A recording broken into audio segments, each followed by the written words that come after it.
Welcome, everyone. Thank you so much for joining us for our first webinar on winning proportional representation by understanding language in politics. First, I want to make sure that you guys can hear us. Can somebody just indicate on the chat that we're good?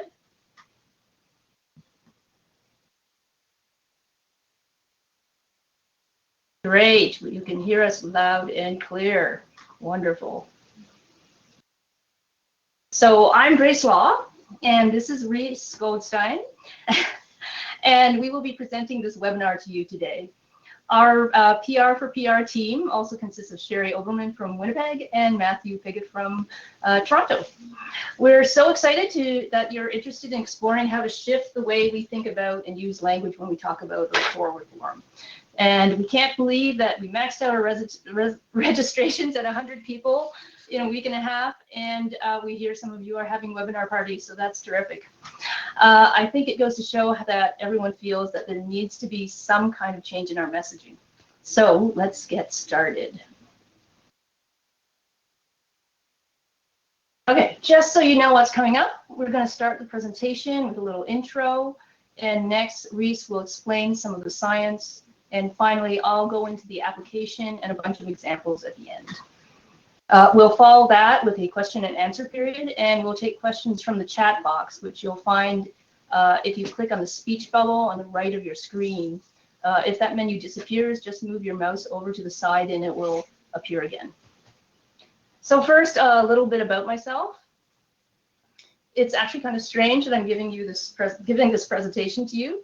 Unlike many of you who are watching, I have absolutely no background in politics. I had no interest in politics at all until very recently, and I didn't even cast my first vote until my late 20s.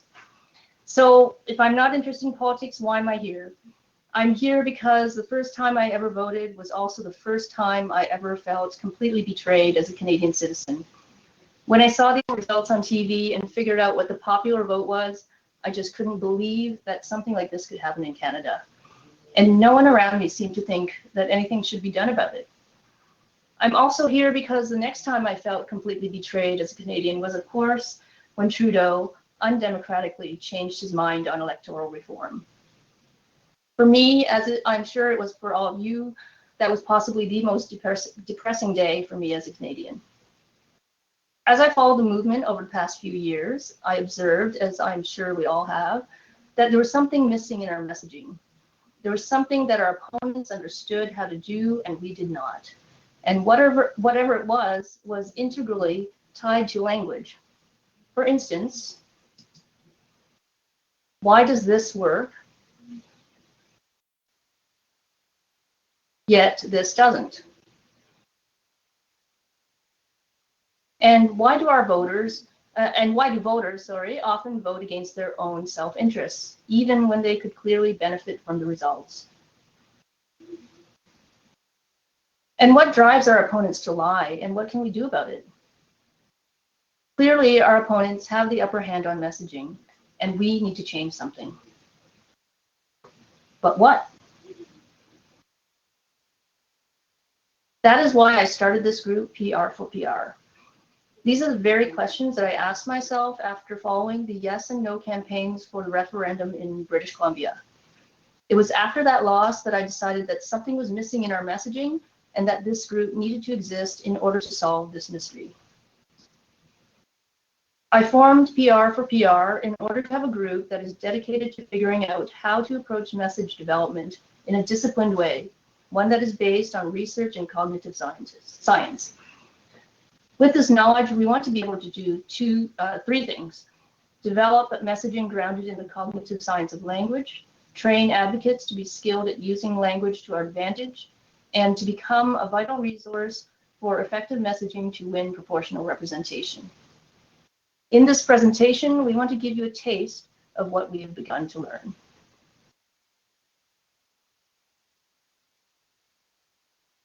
What we are presenting today is based on the research of George Lakoff. He's the leading expert in the US on the framing of political discourse and a world-renowned linguist and cognitive scientist. He's the author of many books, including Don't Think of an Elephant, The Little Blue Book, and The Political Mind, which all talk about how we can change political discourse to the advantage of progressive issues. We've taken his research around language and framing and applied them to electoral reform. It is our intention that at the end of this presentation, you will come away with a new understanding of how to use language effectively to frame proportional representation to win. However, we also highly recommend that you also look up his lectures on YouTube and read his books in order to have a deeper understanding of how framing works. So what is missing from the PR campaign? Many of us believe that the key to winning PR in the minds of the public lies in finding a few magic messages to sell our side of the issue. After all, on the surface, that is what it looks like our opponents are doing. The other method that we believe will work is giving people facts and educating people about all the benefits they will get from PR. Then they'll see the light and demand we change the voting system. Unfortunately, these methods are completely wrong. Lakoff says there are widely accepted myths about communication that we fall for, and these myths come from the Enlightenment era. The first myth is that of universal rationality, that everyone reasons in the same way. Another myth is that the act of reasoning is conscious, non-emotional, and disembodied. If we just tell people the facts, they will naturally make the logical choice, like a Vulcan from Star Trek would. Yet another myth is that people will make choices based on their self-interests, so they'll always choose what benefits them most. After 30 years of neuroscience and cognitive science, all of these widely accepted beliefs have been proven scientifically to be wrong, because I don't know if you can read that, but it says 98% of thought is unconscious. We aren't even aware of or in control of 98% of our thoughts. That means that your conscious decisions are actually made based on your unconscious thoughts. So what does that mean for messaging? How do we access people's decision-making if it's all unconscious? Luckily, Lakoff has an answer to this. It is morality, not reasoning, that governs the decisions people make about politics. To win PR, we have to appeal to people's sense of morality. What Lakoff wants us to understand is that all politics is moral, even if you don't agree with it. Some government policy might seem completely immoral and random from our point of view, but can at the same time be completely moral from another's. The importance of this to electoral reform is, which moral values are we activating through our current language, ours or theirs? What has been missing from the PR campaign is that our opponents have mastered this ability to recognize and come from their moral values, and we have not. Our opponents deliberately frame the conversation around their moral values when they speak, respond to others, and create their magic messages. They know how to do this because they've learned from 50 years of experience framing almost every political issue to their advantage. They have even trained others to do the same. We, on the other hand, are not consciously communicating our moral position. We spend almost all of our time falling for our opponents' frames. We use their language to explain why we are right and they are wrong. And we try to appeal to logic by presenting facts and evidence. We haven't spent time studying in a disciplined way how language actually works to motivate people. We also have not had a way to organize and train those who share our values to work together to present to the public a unified message. Today, we want to change that for electoral reform. I'll now hand over the presentation to Rhys Goldstein. He's going to talk about cognitive science and how it applies to electoral reform. And after that, I'm going to present some techniques, examples, and a number of do's and don'ts to help us strengthen our message to win PR. Great, thanks a lot, Grace. As Grace has told us, it's morality, not reason, that governs the decisions people make about politics. But why is that? Because it's a little bit strange, because reason allows us to predict outcomes, and outcomes are what affect people's lives. And yet we have to focus more on morality. In order to understand that, we have to understand how the brain works and how we think. And so that's the goal for this next part of the talk. So, okay, first thing we have to know, we think in terms of frames. Frames are concepts that help us understand other concepts. For example, a hospital is a frame. And when we think of nurses and surgeons, we think about them in terms of the hospital frame. Our brains are full of frames, and without the frames, we wouldn't be able to understand anything. So that's what a frame is. Some frames are moral frames. That means they have to do with right and wrong. And moral frames can be divided into two categories. One of these categories is called include everyone, and the other one we're calling winners and losers. And this is extremely important. We're going to keep coming back to these two categories. Remember, these are collections of moral frames that exist in our brains. So let's go through them. Include everyone. What's that about? Well, it's about inclusion. We learn inclusion from a young age. When we're kids and we're playing a game, we might notice that one person is being excluded from the game, and our parents tell us, make sure you include that person, include everyone. And that concept is something that we apply later in life. Who are we including? Well, we're including people, and that might seem obvious, but there's a key point. We're not talking about politicians. We're not talking about candidates. We're not talking about parties. We want to include people, meaning voters or Canadians. And finally, why do we want to include everyone? It may be in our best interest to exclude some people. Well, we include everyone because it's a responsibility. And that's something we also learn at an early age. It's not about acting in our best interests. We have a responsibility to do certain things, including people. Okay, so that's the include everyone mode of thinking. Let's turn our attention to winners and losers. What is winners and losers about? Well, first of all, it's about winning. We learn at a young age that winning is better than losing. At first, we think of winning in terms of winning at a game. Later on, we think about winning at school, getting good grades, or winning in the job market, getting a good job. So, why do we want to win? Why is winning better than losing? It's because there are rewards. When we win at a game, we get recognized, we get a reward. When we win at school, we get into a better university. When we win in the job market, we get paid more money.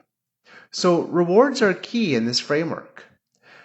Note that we learn rewards at a young age. When we behave well, our parents reward us. When we behave poorly, our parents punish us. According to this way of thinking, those rewards are what make us moral. So they're very important. And now finally, who is it that administers these rewards? This is extremely important because the words don't come from nowhere.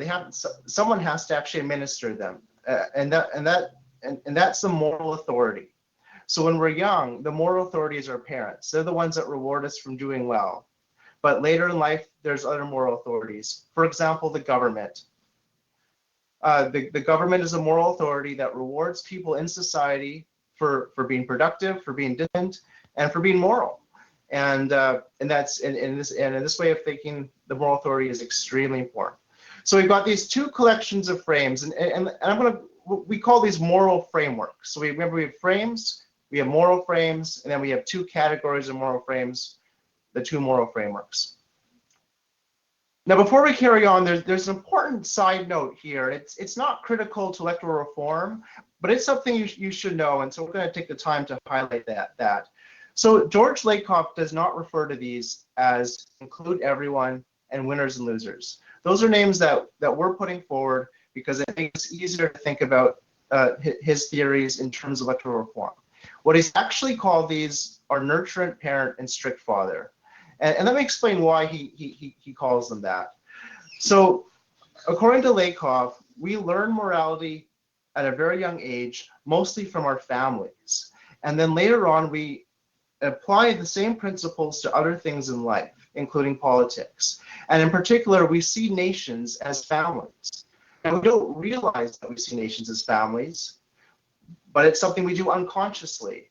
And it shows up in language. So in America, they have their founding fathers, they send their sons and daughters to war, they talk about homeland security. In Canada, we have our fathers of confederations, and then you have Mother Russia, Mother India, the fatherland, et cetera, et cetera. So it shows up in language, and it's a very common way of thinking.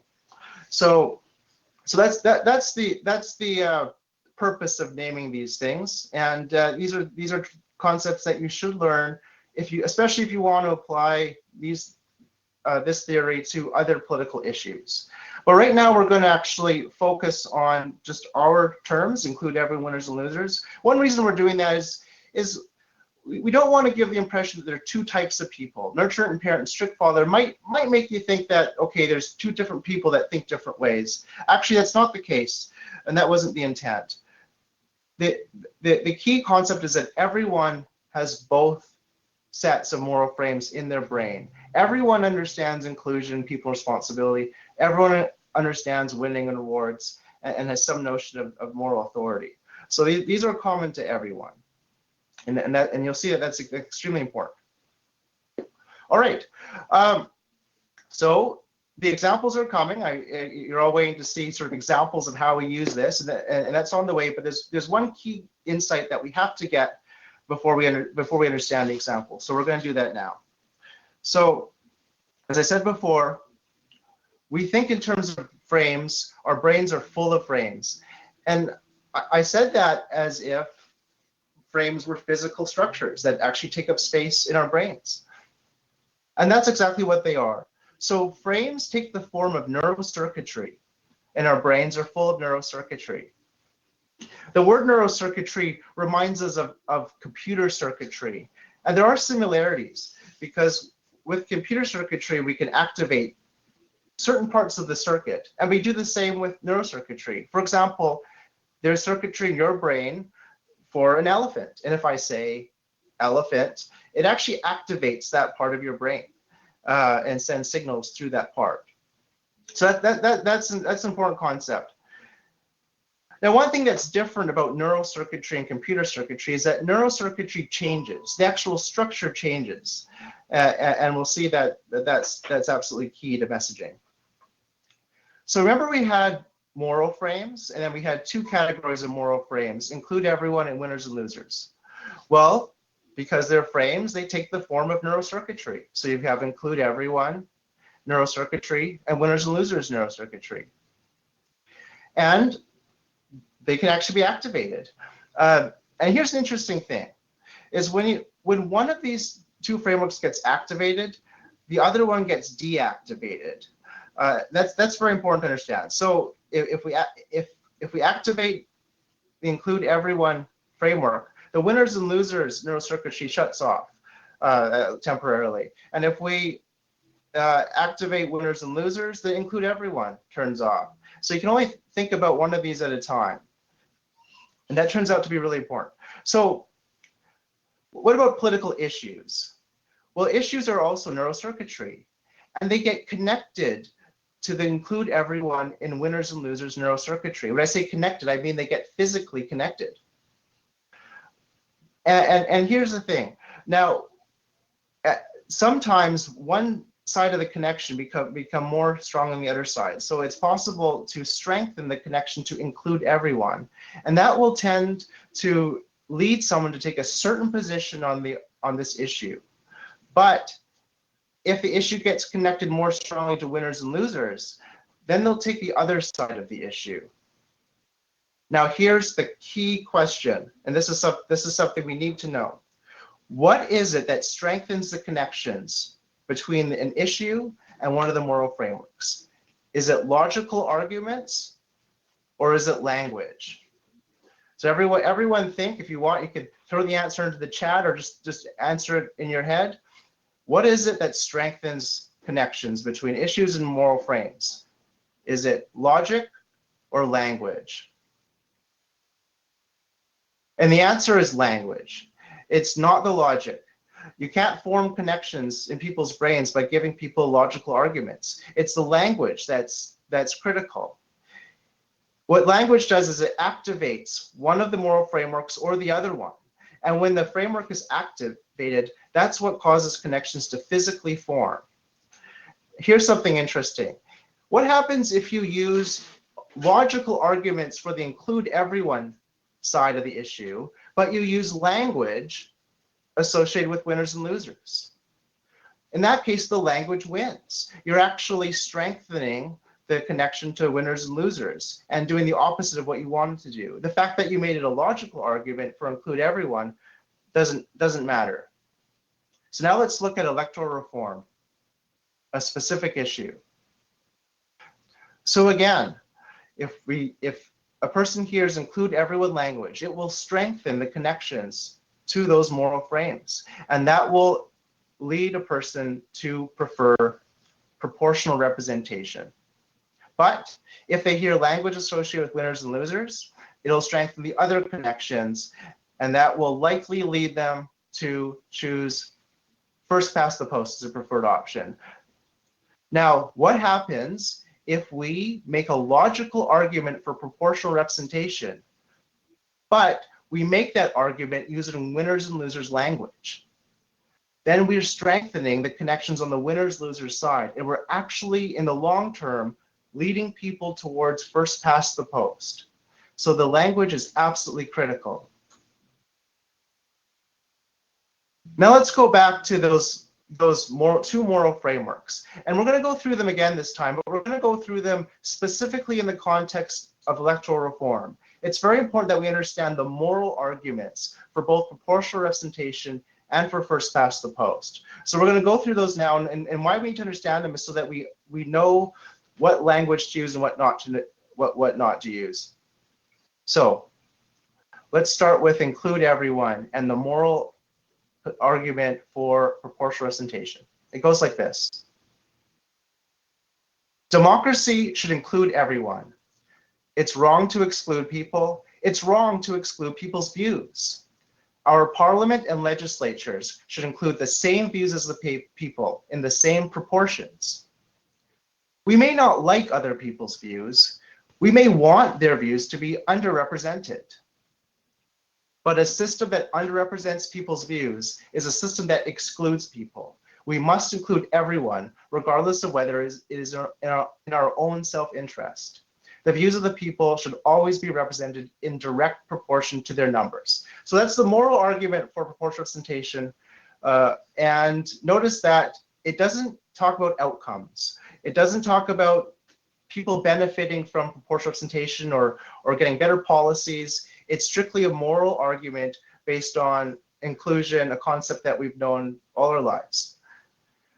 If we do talk about outcomes with this framework, that's where the responsibility comes into play. So a proportional system will give voters what they want.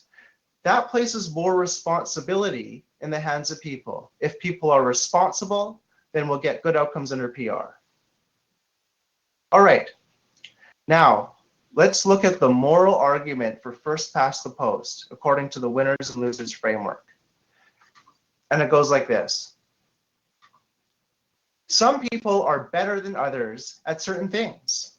Some people are better at sports. Some people are better at making money. Some people are better at leading. Good leaders demonstrate their fitness to lead by winning elections. And the person that wins an election is the person who wins the most votes. Any deviation from that, any deviation from the most votes wins, will necessarily elect losers.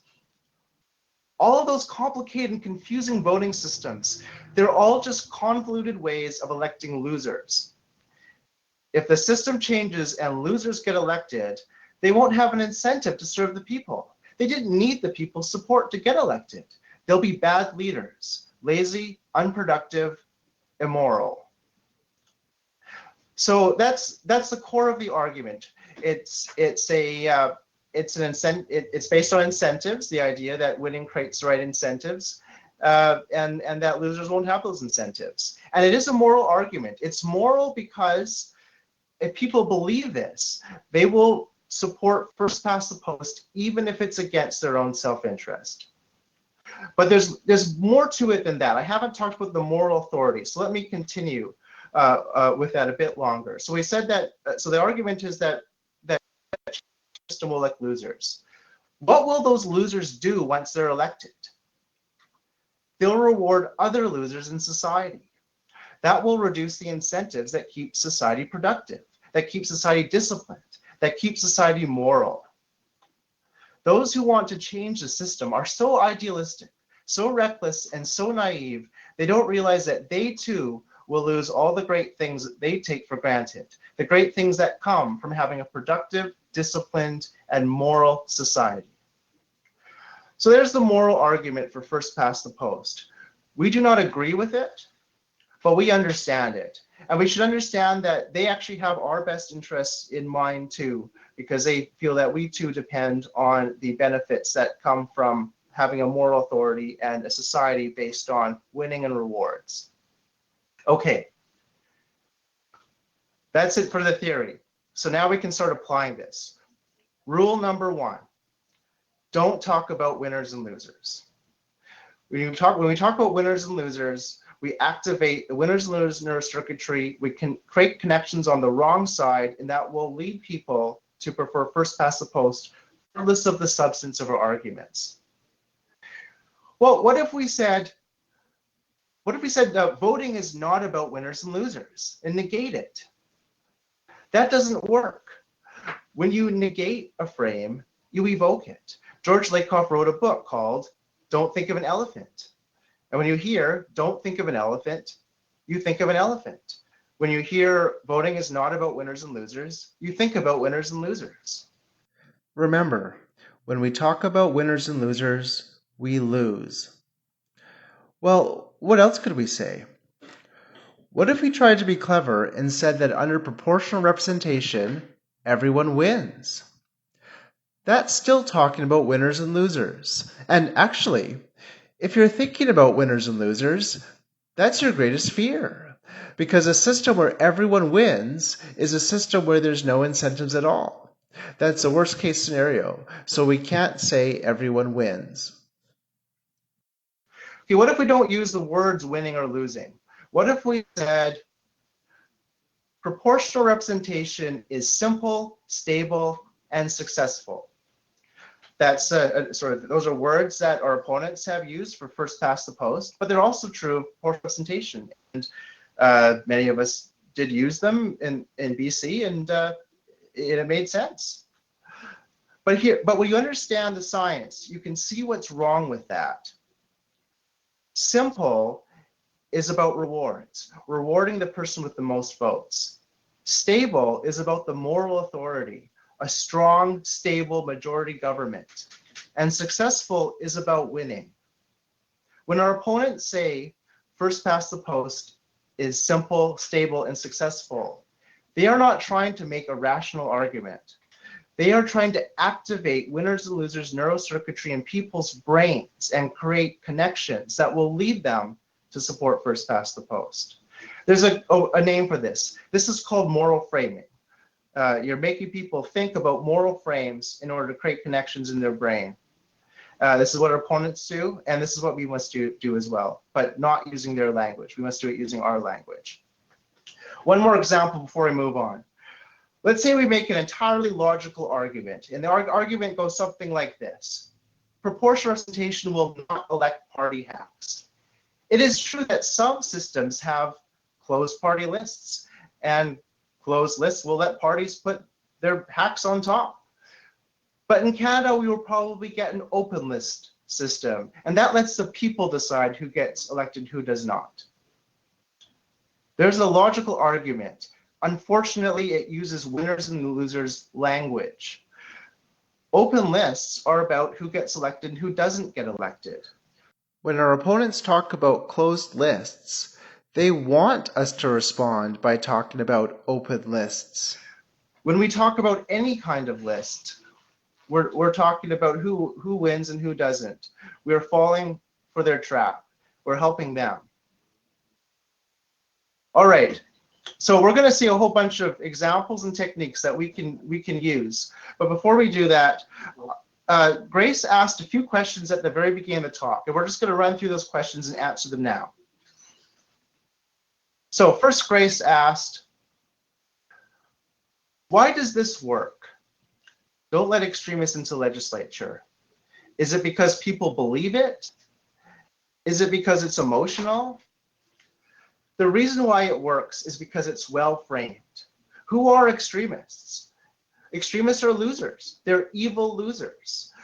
People that they're losers because they can't win under the current system, and a change in the system will let them get in anyway. It will reward them even though they didn't win. And once they get in, because they're evil, they will undermine the moral authority. So it's a well-framed argument for them. Now, when we argue against this using logic, we fall into their trap, and we help spread the this framing. So here's a couple examples from BC. These articles give logical reasons why actually electoral reform could help ease extremism and make things better. So on the surface, the idea behind these articles is to counter that the opponent's message, to make people understand the truth so the message has no effect. But these do the opposite. They create the same connections in people's brains. Extremism should ease with electoral reform. Extremism, electoral reform. Proportional representation is our best protection against extremists. Extremists, proportional representation. People are not going to remember the logical arguments in these articles. I don't even remember them myself, but the connections they make in people's brains will persist. So we must avoid using their language, and there were many articles like this, and not just these two. So this is what we had to get away from. Let's go back to the statement and ask, what should we do? We can't give logical arguments. We shouldn't just say that a threshold will solve the problem. Remember, election thresholds are about who gets elected and who doesn't. So they're also about winners and losers. Well, here's what we have to do. We have to reframe. We have to reframe the issue. And what that means is that we change the language first. We change the language and then answer the question. So to give an example of that, we might say something like, Canadians are overwhelmingly inclusive and responsible. Inclusion, we've got people in there, Canadians are the people, and responsibility. So we've changed the language to the include everyone language. And now we might go and develop an argument, and the argument might be something like this: Canadians are inclusive and responsible. Canadians will elect overwhelmingly inclusive and responsible legislatures. And if there are people that want to exclude or that are irresponsible, they'll be overwhelmed because Canadians are inclusive and responsible. So this kind of a response is difficult for us. We prefer to answer directly using the same language that was put forward. But doing that helps them. It spreads their framing and strengthens the wrong connections. So we must reframe. And frankly, an argument like this is probably just as accurate, if not more accurate, than talking about election thresholds as if they'll solve the problem. All right, next question. Why does this not work? Did your vote elect someone? And to be fair, it probably does work for some people. But the truth is, this statement is not well framed. First of all, it talks about your vote. So it makes people think about self-interest. Do what's best for you. It also talks about electing someone. Electing someone is about who wins and who loses. And when you're thinking about who wins and loses, the statement actually doesn't make sense. Because remember, most Canadians elect someone some of the time. And some of the time we don't. Sometimes you win, sometimes you lose. That's normal. There's nothing to fix. So how could we change the statement and reframe it? And one way to do it might look something like this. Are everyone's views represented? So now we're talking about everyone. It's no longer a matter of self-interest. And we're not talking about electing someone. We're asking whether everyone's views are represented. All right, next question. The next question was, Why do some people vote against their self-interest? According to an Insights West poll, about a third of BC Green supporters might have voted first past the post. That's actually seems kind of incredible. Why would someone who votes Green, a third of them, why would they support first past the post? It's not good for them. But if you understand this, the science, it's normal. What happened is for these supporters, the issue got framed in terms of winners and losers. And so they had a choice to make.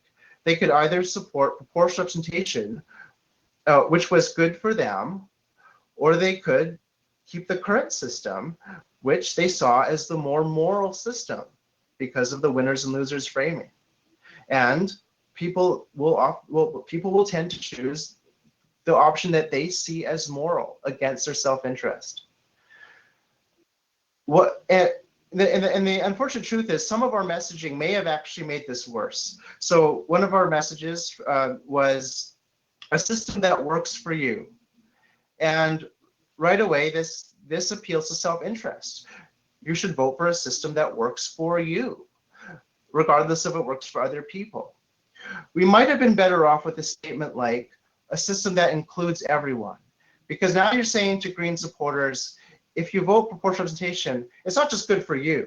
It includes everyone. It includes everyone in democracy. So it's good for everyone. And that may have put them more at ease. It also might have been better with BC Liberal voters, because they may have said, first past the post works for me.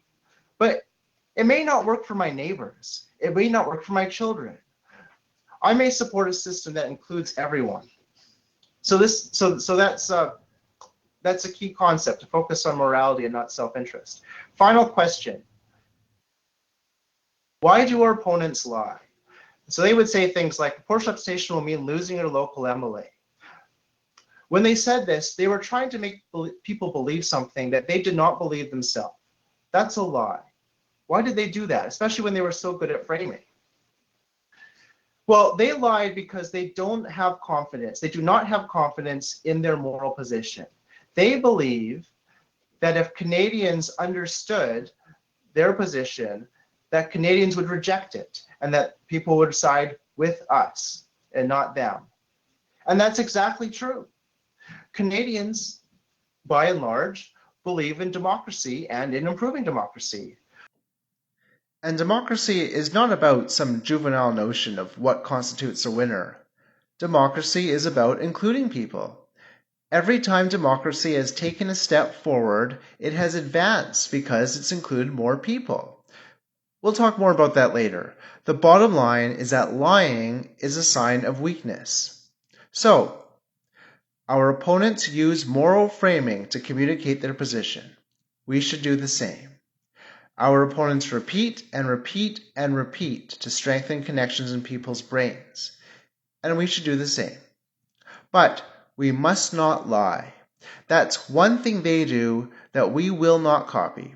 We should have confidence in our moral position and speak the truth. Before I hand this back to Grace, I just want to say one more thing. When I first started learning about moral framing, I was a little uncomfortable with it. I realized that it was effective, but I thought to myself, am I not obligated to give evidence, to use reason, to make logical arguments? Is that not an obligation that I have? Here's what I've come to realize. We are not obligated to communicate ineffectively by ignoring how people think. But we are obligated to tell the truth. And we should actually see this as an opportunity to be more honest than we were before. Think about why you support PR. Is it really because you want your own vote to elect someone? Or is it because you want everyone's vote to be effective? And why do you spend time fighting for this cause? Is it because you've thoroughly researched the various countries and their voting systems and concluded, based on the evidence, that adopting PR will lead to a 3% boost in voter turnout and a 2% increase in some other metric? I don't think that's the real reason for most of us. We're in this because It's a moral imperative that the voting system includes everyone's views. It's our responsibility, and it's part of our identity as citizens of a country that champions democracy.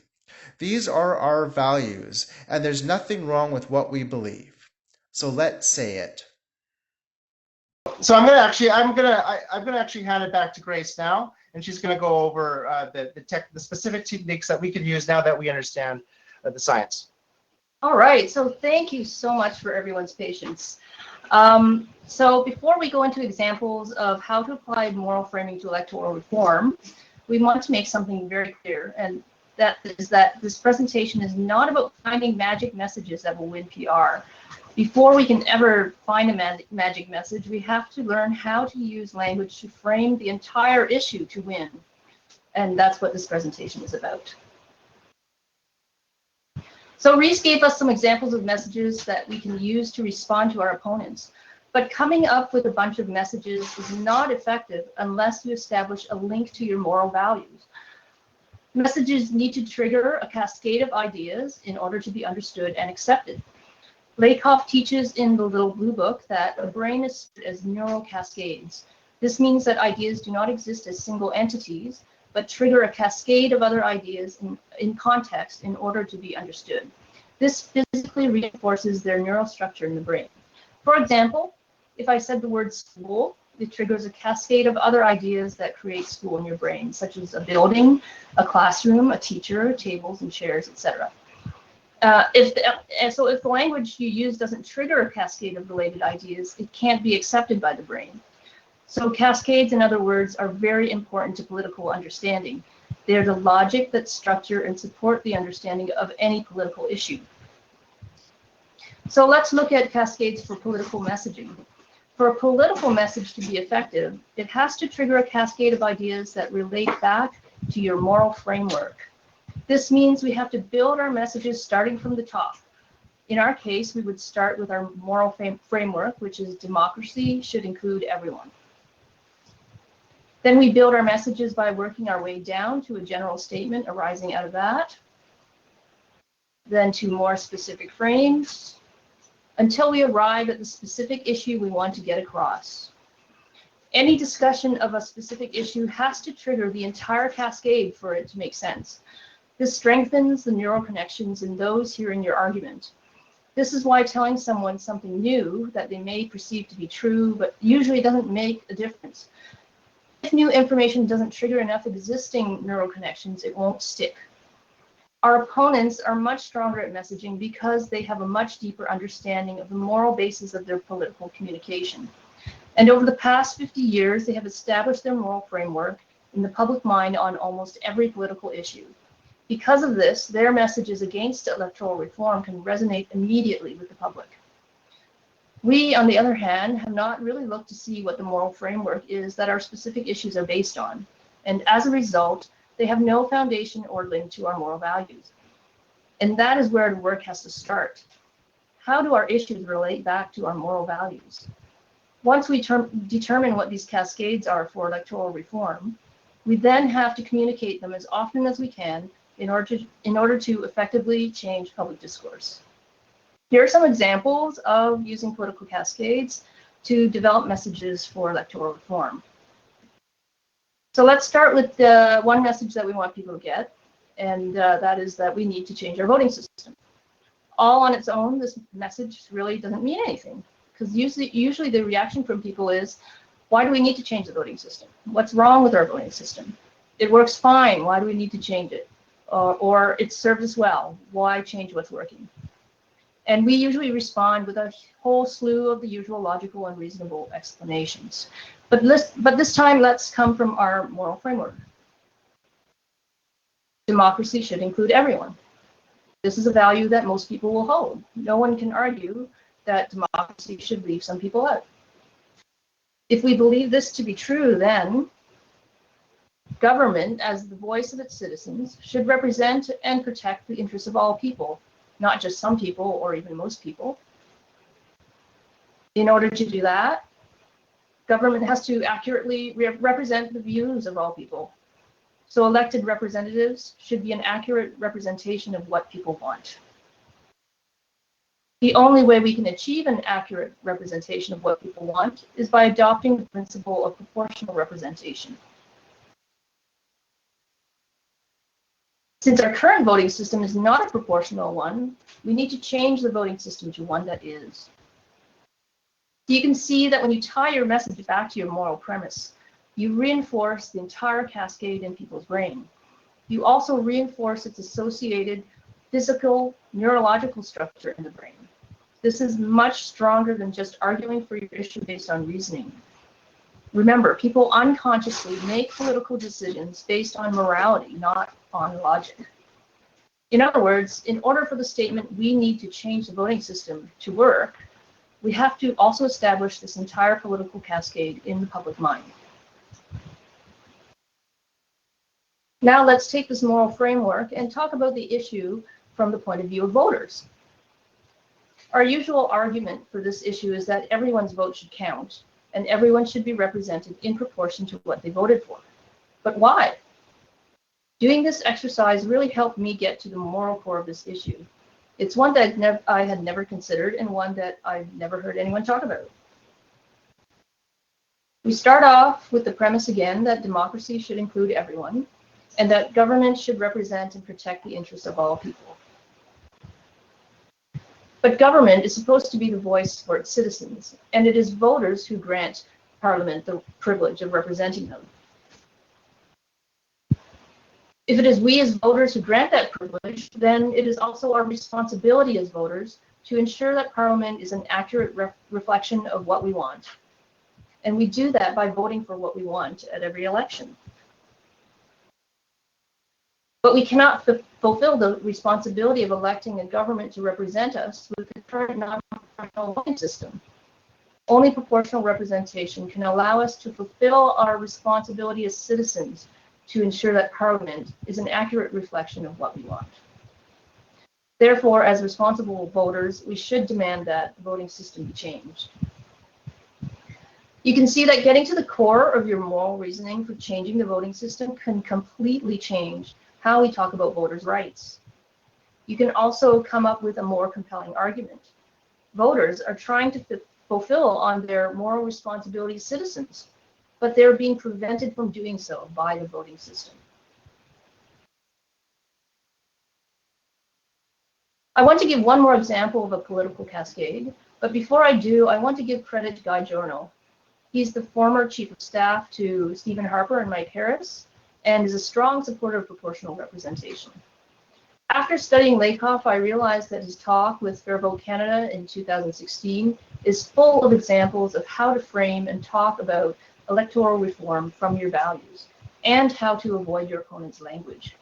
We highly recommend you watch and study the video, which is available on Fair Vote Canada's YouTube channel. The video and our visit with him inspired many parts of the following sections of the presentation. In the video, we discovered that not only does Giorno come from moral values when he speaks, he talks about many things we need to shed light on, including every Canadian belongs to a political minority. The fairest way to treat minorities is to give them representation in the Assembly in direct proportion to their numbers.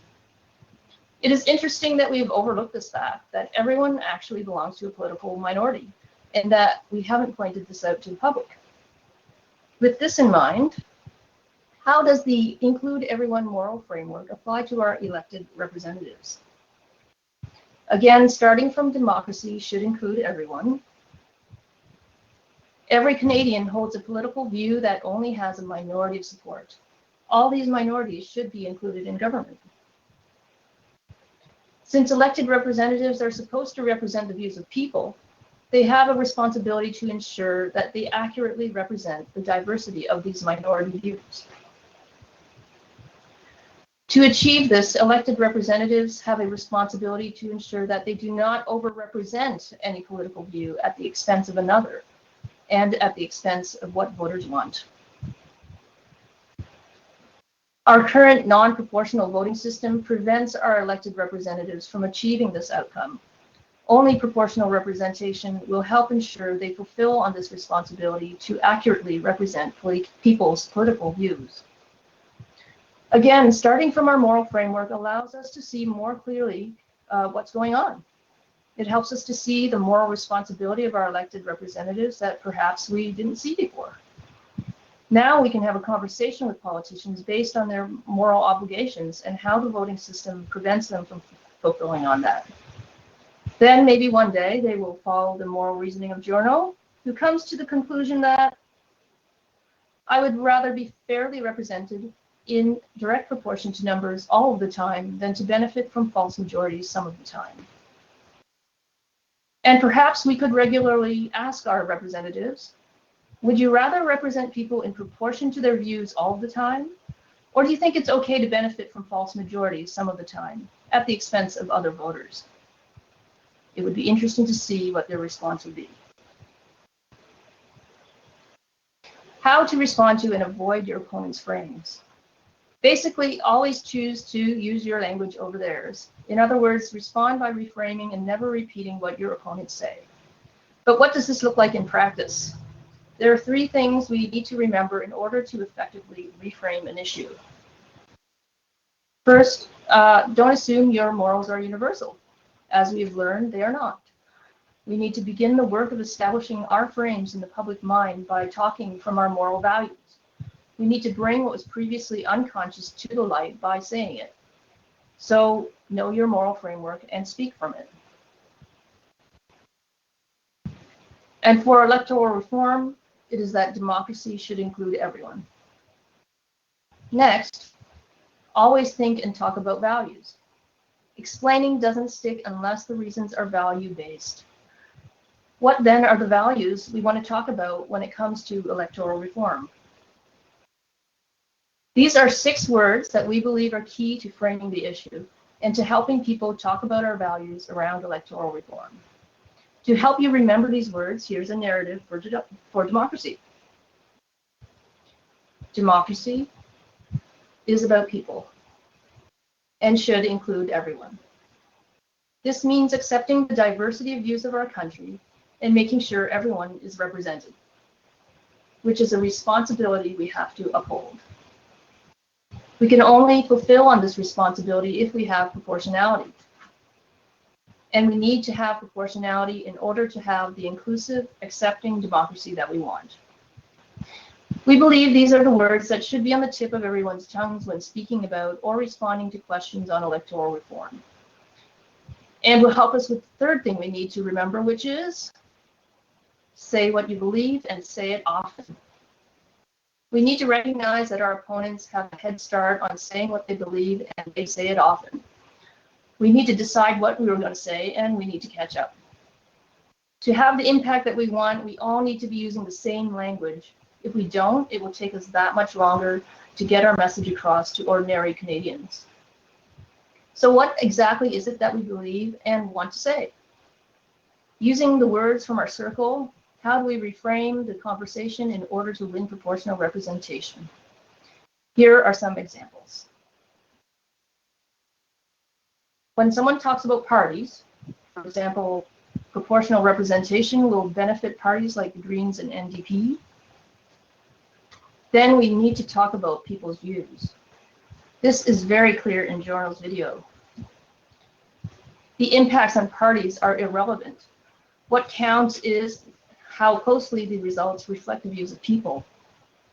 In the video, Guy Giorno also reminds us to not let the other side control the language and hijack the narrative and take the focus off people. Keep the focus on the actual human persons for whom this democracy was created. According to Giorno, winning this battle over framing is an essential condition for success, and this is consistent with George Lakoff's message.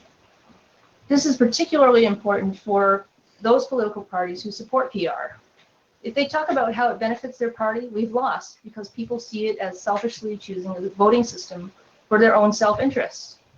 Even the media regularly frames the electoral reform issue in terms of which party will benefit from more seats under a PR system.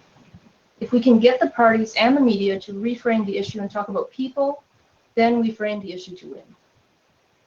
Also, if we as supporters of PR really believe that this is a nonpartisan issue and that everyone should be represented, then we have to avoid talking about parties at all costs and keep the focus on people. A party that wins 40% of the votes should win 40% of the seats. It sounds logical. However, the problem with this statement is we want to avoid talking about parties and about winning. We also want to avoid framing seats as a reward, which also falls into the winners and losers trap. If 40% of people share the same view, 40% of legislature should represent that view. You can see that switching from parties to people's views is an improvement. Now we're talking about people and about representation and not about winning and losing. However, the best way to reframe the original statement is people's views, or the views of voters, should always be represented in direct proportion to their numbers. This is something that we never say, but it's actually our core message, and we need to say it more often. If we want people to accept this, we need to say it as much as we can and link it back to our premise that democracy should include everyone. In fact, in Guy Giorno's 16-minute video, he says some version of this 6.5 times.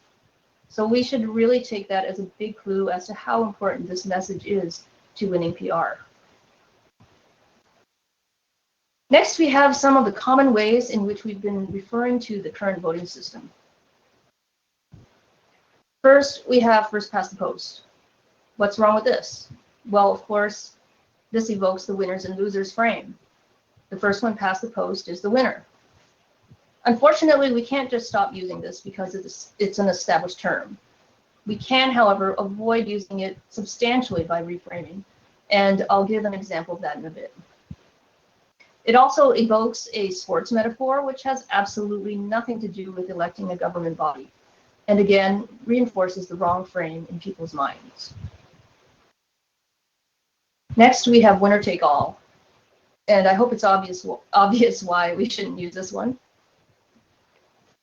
And broken system shouldn't be used as well because it's actually inaccurate. The system isn't broken. It works exactly the way it was meant to, just not the way we want it to. So what can we use instead of these three terms and others to describe the current voting system? We need to refer to the current voting system as a non-proportional voting system. Now you might react by saying this is too long and unfriendly. However, since we're already committed to using the word proportional, it would be actually very wise to also use the word non-proportional. This is to our huge advantage because it immediately makes people think about proportionality rather than who wins, which of course is putting the message in the right frame. It automatically implies that there are alternatives which are proportional. It places our current voting system in an accurate category and frames it to our advantage. And choosing to keep a non-proportional system over adopting a proportional one is actually the unspoken essence of our issue and needs to be articulated on a regular basis. And as a bonus, it has symmetry in being opposites, which makes it easy to remember. So let me give some examples of how to use this so you can see how it can change public discourse. For example, our current voting system is a first past the post voting system, which is a non-proportional voting system. A non-proportional voting system will never accurately reflect the views of Canadians. Another example is Trudeau broke his promise to make 2015 the last election under the current non-proportional voting system. And imagine if, especially during a referendum or citizens' assembly, the question of electoral reform was referred to like this: should Canada change from the current non-proportional voting system to one that is proportional? Well, the answer to that leads directly into our last quote from Guy Giorno. You can't defend any system other than the one in which the results reflect the views of Canadians in proportion to their numbers.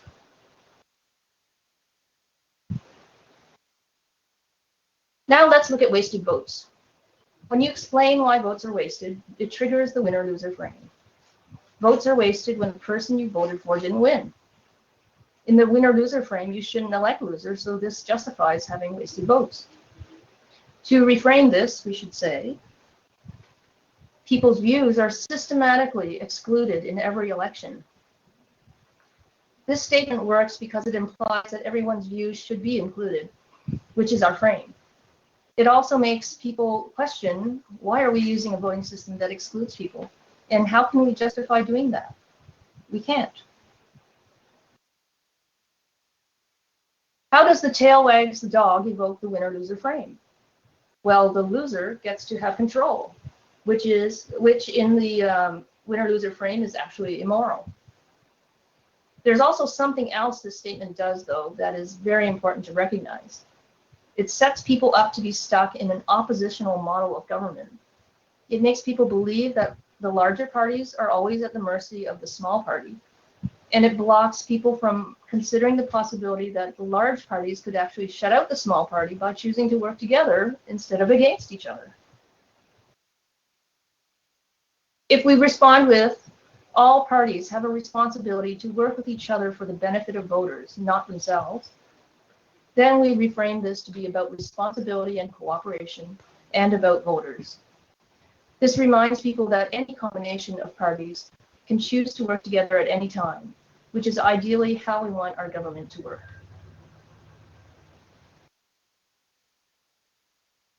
"40% of the votes equals 60% of the seats equals 100% of the power."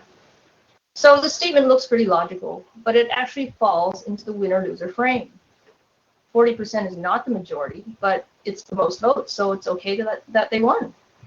Also, we're talking about seats and power, which are rewards. What's also wrong with this statement is that it focuses on the wrong people. We want to avoid having our messages focus on the group who got what they wanted. When we turn the statement around and focus on the 60% who did not get what they want, we have much more legitimacy because we're the majority. So we've actually tried these statements out in public in Toronto, and they've worked incredibly well when used in the right setting. We actually think that these can be key statements to help us win PR in Ontario. We believe that the whole strategy can actually be built around these three statements to increase public awareness around electoral reform. If we can get all kinds of advocacy groups, such as environmental groups and so on, to use these statements in their campaign materials and their conversations with the media, we'd easily increase our reach in educating the public. And it would take very little effort. So to sum up, here are the three main framing guidelines. 1, know your moral framework and speak from it. Make sure you bring what is unconscious out in the open. 2, always think and talk about values, because people unconsciously make decisions based on their values, not on logic or reasoning. And 3, make sure to say what you believe and say it often. And we all need to be using the same language for that to have a significant effect. Finally, we'd like to end this presentation with our narrative for electoral reform. 2 questions people often ask when they first realize how first past the post works is, why do we still have it? And why did we start using it in the first place? Some of the common answers we use are, we adopted it from the UK, or it doesn't work when there's more than 2 parties, and then we go into a lengthy explanation of how the math works. Or we talk about selfish politicians who just don't want to change the system that works for them. Also, we often refer to the current voting system as outdated, antiquated, or broken, but there's often no context as to why. So as a result, these 3 statements have very little effect on people. So let's look at why the current voting system is outdated and antiquated, and at the real reason why we have and still have first past the post. Trudeau campaigned on and reinforced throughout his early years as Prime Minister that diversity and inclusion are Canada's strengths, and rightly so. Today, Canada is a wonderfully diverse society that is the envy of the world. It is a place where you are accepted no matter what your ethnicity, religion, ability or disability, or gender identity. The history of Canada's democracy is also a great illustration of Canada's evolving acceptance of diversity. We would like to propose the following narrative for electoral reform.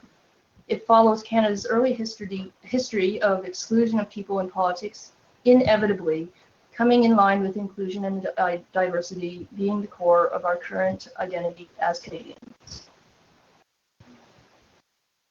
The current voting system was adopted back in a time when excluding people from voting was the norm. Non-property owners couldn't vote, their views were excluded. Women couldn't vote, their views were excluded. Ethnic minorities couldn't vote, their views were excluded. So at the time, it was not a concern that the voting system was also excluding people's views. The entire system centered around exclusion. It was basically designed to keep the right people in power. But democracy became more inclusive over time. Working class men were granted the vote around 1900. White women could vote in 1916. People of all ethnicities were able to vote by 1948. And our first peoples were the last to be granted unconditional voting rights in 1960. So on the surface, it looks like democracy is being served by including everyone, but the voting system is still working to exclude people. Sure, giving everyone the vote has moved democracy forward, but the voting system itself is still working to exclude the diversity of people's views. Maybe everyone gets a vote, but not everyone's vote is resulting in representation. Inclusion and diversity is now Canada's identity. Exclusion is not acceptable to Canadians anymore. Canadians today are also becoming increasingly aware of their political diversity being excluded, and they're frustrated that their views on many issues are being excluded as well. So it's only natural and inevitable that Canadians are going to follow this trend of inclusion and demand political diversity through proportional representation. This is a very strong narrative for electoral reform for several important reasons. First, it connects electoral reform to another view that everyone agrees is morally correct, universal suffrage. It also reminds people that democracy is something that continues to evolve and change. But most importantly, this narrative evokes the right moral framework. It evokes our include everyone moral framework. And it does this by linking electoral reform with Canada's identity, which is an ever-evolving story about including everyone.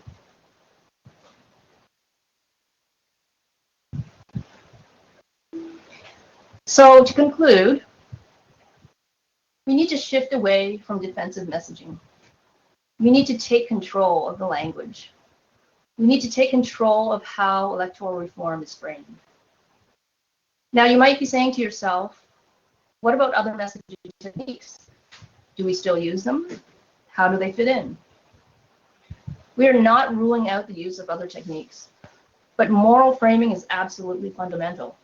It is the number one thing our opponents do, and regardless of what other techniques we use, we have to get the framing right or be at the mercy of our opponent's frames. What we want you to take away from this presentation is an understanding of the vital importance of framing. Understand the include everyone moral framework and speak from it. Don't use our opponent's language, and say what you believe and say it as often as you can. This is fundamental to winning PR. If we can work together to shift the language, we can and we will win.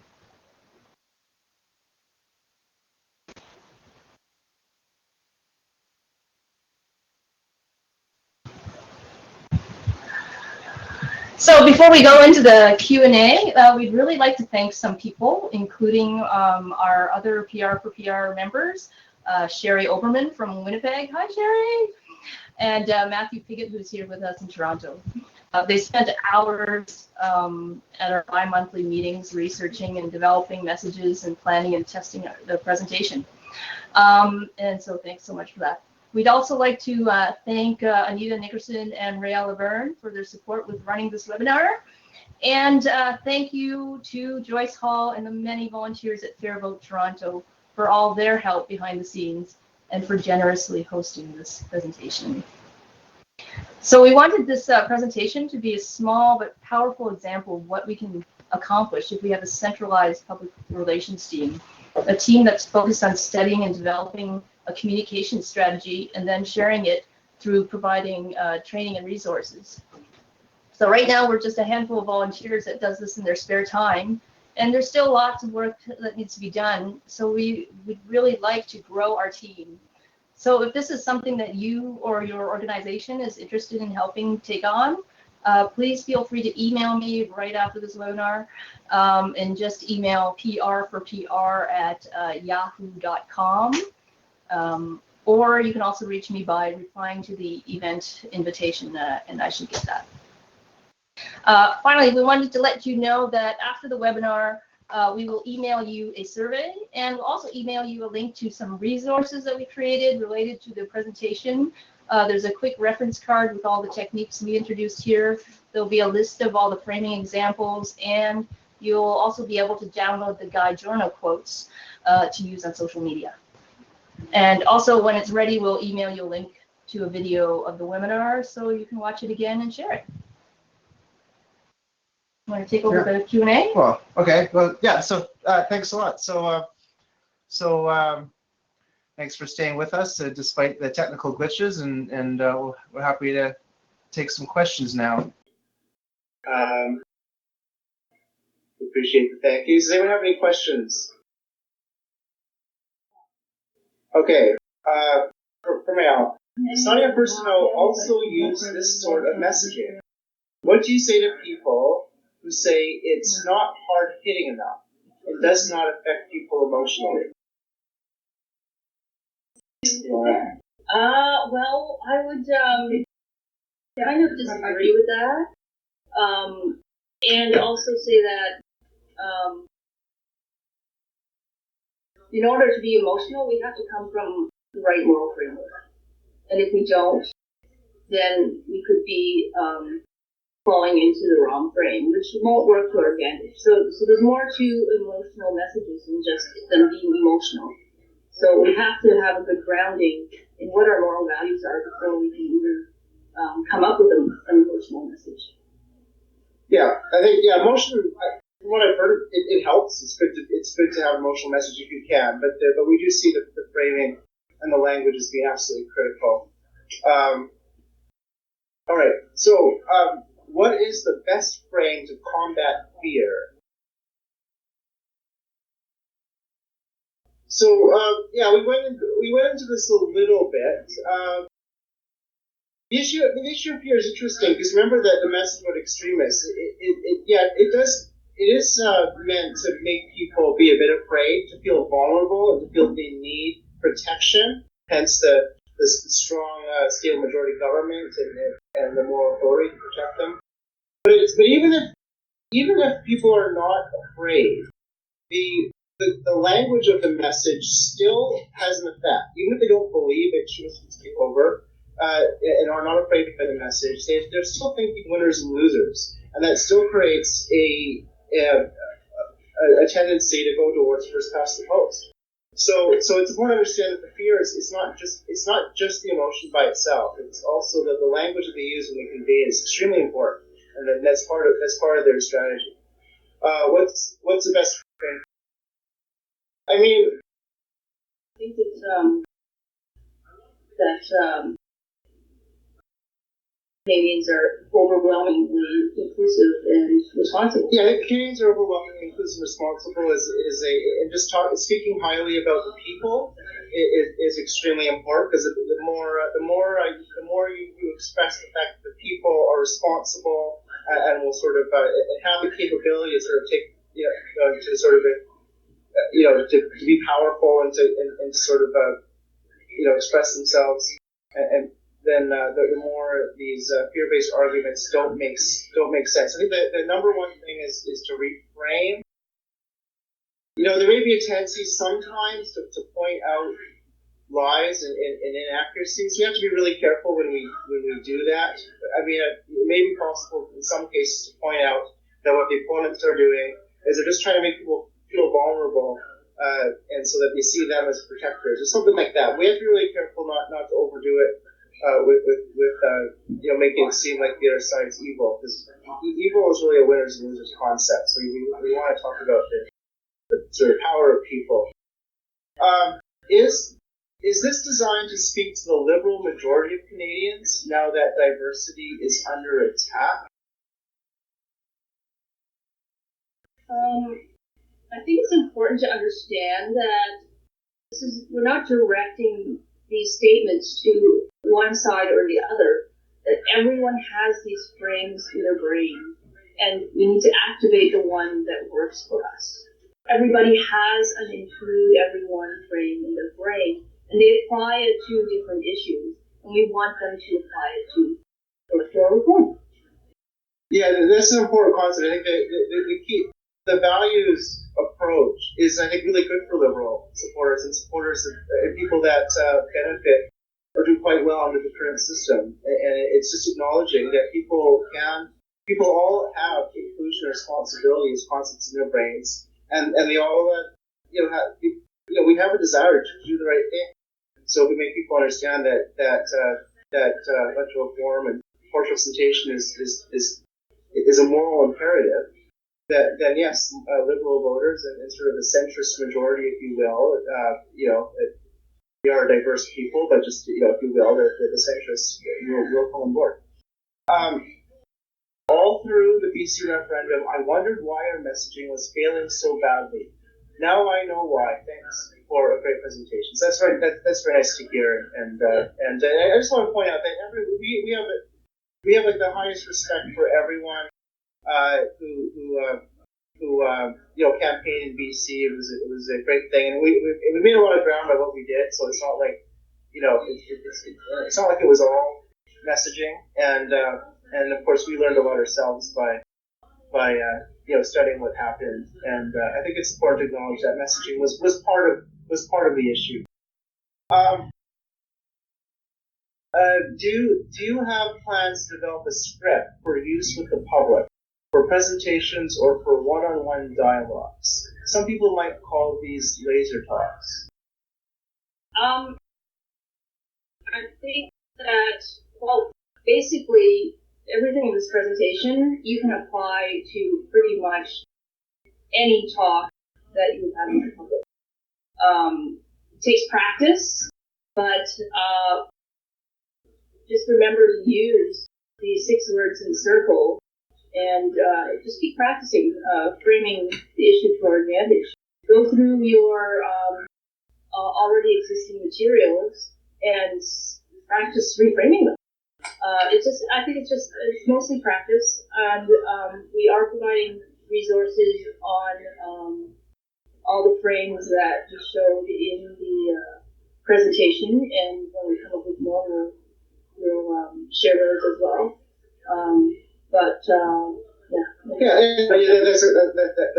right. You can also maybe join the group, send Grace an email, and then you can help produce these resources. I just want to know that question actually came from John Bauman, who we met with a number of times, and he was extremely helpful. So thanks a lot, John, for being a part of this. Okay, next question. Your framing technique seems very long-winded. How can we shorten it? We will lose, we'll lose people, basically. So, yes, it is long-winded because the terminology we got to use to talk about this is the way it is. And you don't want to look at this as we're trying to come up with short, catchy messages to grab people. We're not. This is about public discourse. It's about talking to people about electoral reform and framing it to our advantage. So, yes, it's not going to work on a poster, but it's going to work when you're talking to people. I guess you could maybe, once you have the right conversation using the right language, or maybe just having a nice short statement at the end might just help to, I'm kind of thinking of Obama's "Yes, we can," a completely meaningless statement, but it was given meaning because of things he said before that. So Exactly. So I think it's a very good point, and I think some of our statements were a bit long. I think the underlying message is key, but maybe we could also work on having a few short statements as well. And you can't have those shorter statements until you establish all the other stuff in people's brain, so that short statement makes sense. Your words were more extensive than the slides. Would you be able to share your text and notes that are more extensive? Yeah, as we said before, we'll be sharing the resources with you. The only catch to that is you have to. I'm going to give you a subscribe link, and you have to subscribe to our email so that we observe anti-spam legislation. But yeah, so make sure you give me your A-OK to send you more emails. We have time to keep going. It's 8:30. A few more questions? Or yeah, well, as long as there's still people on board, we can keep going. Maybe a couple more questions? all right. Okay. After doing numerous presentations, the majority of the questions were, can you explain exactly how these systems work? And it was almost impossible to satisfy them. I have a suggestion to make about that. We should try to not talk about the mechanics of systems. If you all know that, we won't repeat that, but we end up doing it anyway because we can't think of what else to say. But let's focus on the intent behind each system, because each system has a certain intent to it. So, for example, with mixed number proportional, the intent is to give everyone at least one local representative and at least one representative from a party they supported. And with SGB, you have intent. It's the intent to give people a lot of choice, and et cetera, et cetera. Dual member has the intent of giving everyone the highest degree of proportionality possible, regardless of where they live. And so, if you understand the intent behind it, I think that's a really good place to start and a good way to distinguish the systems. That's one suggestion. I don't know. I think that's going to take a little bit more time to develop and to figure out. It's not something we really looked at too much, and yeah. Yeah. Okay. Well, so definitely we've got to address that. All right. So maybe a little more to come on voting systems. So do you want to? I think. Okay. Okay. We might get a comment. I just want to get rid of the comment. So it's important to note that the examples you saw tonight are those our group came up with. Others can create their own frames and test them out. Long term, we need to agree, though. Yeah, this is a very good point.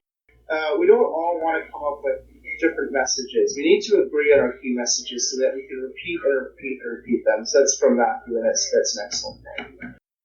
So do work on the framing, but let's also look at a top-down approach and figure out what we want to say over and over again. Yeah. So if you have any more questions, I'm sure you do, and you will come up with more. Please feel free to email us. And what we'll also do is make an FAQ of the most common questions so that you can have reference for that too. So, we really want to thank everyone for your enthusiasm and for joining us today.